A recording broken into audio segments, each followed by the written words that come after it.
একটা আন্দোলনের ভবিষ্যৎ কি হবে সেটা নিয়ে গোটা দেশের খুব কিছু ভাবার বিষয় নয়। ছাত্রদের ন্যায্য দাবিকে সমর্থন করেছেন প্রধানমন্ত্রী। গত 24 ঘন্টায় ছাত্রদের বারবার বার্তা প্রধানমন্ত্রী দিয়েছেন। গতকাল দুপুর রাতে ভিডিও বার্তা দিয়েছেন প্রধানমন্ত্রী। তবে এটাও পরিষ্কার করেছেন যে আন্দোলনের নামে কোনো রকম গুন্ডাগিরি বরদাস্ত হবে না। ছাত্রদের দাবিকে গুরুত্ব দিয়ে সাফ বার্তা কেন্দ্রের। ছাত্রদের দাবির প্রতি সহমর্মিতা প্রধানমন্ত্রী নরেন্দ্র মোদীর।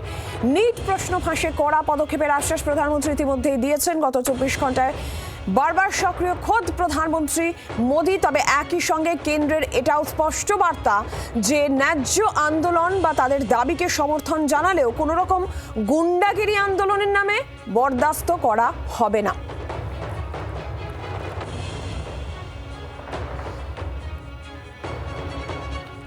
ইতিমধ্যে আপনারা জানেন যে প্রধানমন্ত্রীর ভিডিও বার্তার পর সোনাম ওয়াংচুক তিনি অনশন প্রত্যাহার করেছেন। আর অভিজিৎ দীপকের বক্তব্য আপনাদের শোনাচ্ছিলাম। অভিজিৎ দীপকে সোনাম ওয়াংচুকের এই অনশন প্রত্যাহারের সিদ্ধান্তকে স্বাগত জানিয়েছেন। তবে একই সঙ্গে এটাও স্পষ্ট করে রেখেছেন যে তারা নিজেদের দাবিতে অনড়। কেন্দ্রীয় শিক্ষামন্ত্রীর পদত্যাগের দাবিতে অনড় সিজেপি। আর এর মধ্যেই প্রধানমন্ত্রীর বার্তা বারবার করে গত 24 ঘন্টায় বার্তা দিয়েছেন ছাত্রদের প্রধানমন্ত্রী, যেখানে তাদের ন্যায্য দাবিকে সমর্থনের কথা প্রধানমন্ত্রী বলছেন। তবে আন্দোলনের নামে গুন্ডাগিরি বরদাস্ত হবে না, এটাও পরিষ্কার করে দিয়েছে কেন্দ্র। ছাত্রদের দাবিকে গুরুত্ব দিয়ে সাফ বার্তা কেন্দ্রের।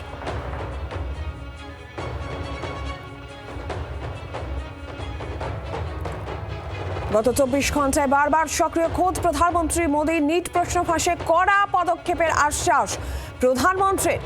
ছাত্রদের দাবির প্রতি সহমর্মিতা প্রধানমন্ত্রী নরেন্দ্র মোদীর। তার ভিডিও বার্তা এবং তার ভিডিও বার্তার পরই সোনাম ওয়াংচুকের অনশন প্রত্যাহারের সিদ্ধান্ত। অনশন প্রত্যাহার করেছেন সোনাম ওয়াংচুক।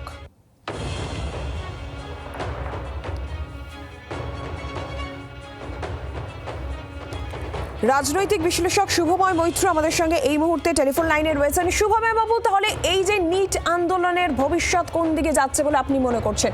সোনাম ওয়াংচুক প্রধানমন্ত্রীর কড়া পদক্ষেপের আশ্বাসের পর অনশন প্রত্যাহার করলেন। ককরোচ জনতা পার্টি বলছে স্বাগত, কিন্তু আমরা আমাদের দাবিতে অনড়। শিক্ষামন্ত্রীর কেন্দ্রীয় শিক্ষামন্ত্রীর পদত্যাগ চাই। দেখুন, আন্দোলন করা তো আর পড়াশোনা করা, দৈনন্দিন জীবন কাটানো, একটা ডিগ্রি করা, অফিসে চাকরি করা এরকম নয়। ফলে একটা আন্দোলনের ভবিষ্যৎ কি হবে সেটা নিয়ে গোটা দেশের খুব কিছু ভাবার বিষয় নয়। একটা আন্দোলনের প্রয়োজন কি ছিল? আন্দোলনের প্রয়োজনটা ছিল যে আমাদের দেশের বেশ কিছু যে সমস্যাগুলো সংসদীয় গণতন্ত্রের সংসদের মধ্যে থেকে যার সমাধান হচ্ছে না, তার একটা সমাধানের পথে যাওয়া। ফলে সেই পথে যাওয়ার ক্ষেত্রে আমাদের কেন্দ্রীয় নেতৃত্ব এখন ভাবার চেষ্টা করছেন এবং সেক্ষেত্রে তারা মাঝামাঝি একটা জায়গায় আসছেন। এটাই গণতন্ত্রের শক্তি। এবার এক একটি আন্দোলন তার কি কি চাহিদা, তার জন্য রাজনৈতিক কি দর কষাকষি, সেটা তো চলতেই থাকবে। এবং আমার মনে হয় সেই জায়গায় দাঁড়িয়ে এই যারা বিক্ষোভ করছেন তারা চাইবেন শিক্ষামন্ত্রীর পদত্যাগ বা এই ধরনের বিষয়।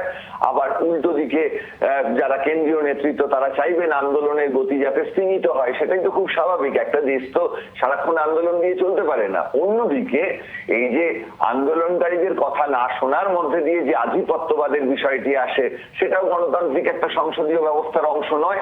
সুতরাং ভবিষ্যৎ বলতে আন্দোলনের বা আমাদের দেশের আধিপত্যবাদের নয়, ভবিষ্যৎ সংসদীয় গণতন্ত্রের এই যে অনুশীলনগুলো চলছে গণতন্ত্রের, তার মধ্যে দিয়ে আমাদের বুঝতে হবে যে আগামী দিনে আমাদের দেশ ঠিক কোন জায়গায় গিয়ে পৌঁছতে চলেছে। শুভময় বাবু, ইতিমধ্যে আমরা জানি যে বিরোধীরা সংসদে এই বিষয় নিয়ে সরব হচ্ছে, নিট প্রশ্ন ফাঁস নিয়ে সরব হচ্ছে।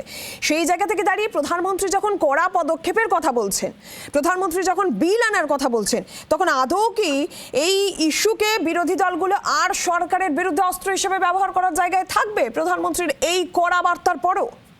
দেখুন, রাজনীতিতে যে আলোচনাগুলো হয় তার জায়গায় আপনি যদি তুলনা করতে চান, মানে তাত্ত্বিক জায়গা থেকে আলোচনা করতে গেলে দুটি আন্দোলনের সঙ্গে তুলনা করতে পারেন।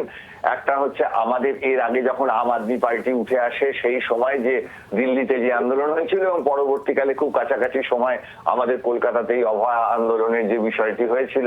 এবং এই দুটি আন্দোলনের ক্ষেত্রেই তখন যারা ক্ষমতায় ছিলেন তারা কথা বলেছিলেন আন্দোলনকারীদের সঙ্গে এবং খুব হিংসাত্মক কোনো আন্দোলনের বিষয়টি রূপান্তরিত হয়নি।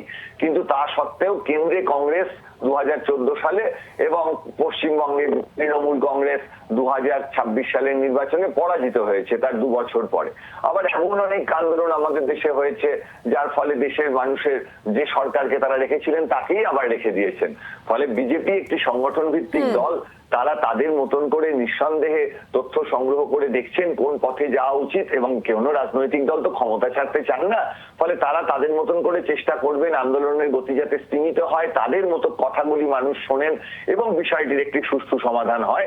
আর অন্যদিকে বিক্ষোভকারীরা যদি একটানা আন্দোলনই চালিয়ে যেতে চান সমস্যার সমাধানের পরিবর্তে, সেক্ষেত্রে এই ঘটনা আরো এগোতে পারে। ফলে রাজনৈতিক উদ্দেশ্য কতটা আর আমাদের দেশটা ভালোভাবে চলুক তার উদ্দেশ্য কতটা, সেটা শাসক এবং বিরোধী দুজনকেই ঠিক করতে হবে। একদমই। ধন্যবাদ শুভময় বাবু। নমস্কার। বাংলার আওয়াজ, বাঙালির আবেগ, জি 24 ঘন্টা।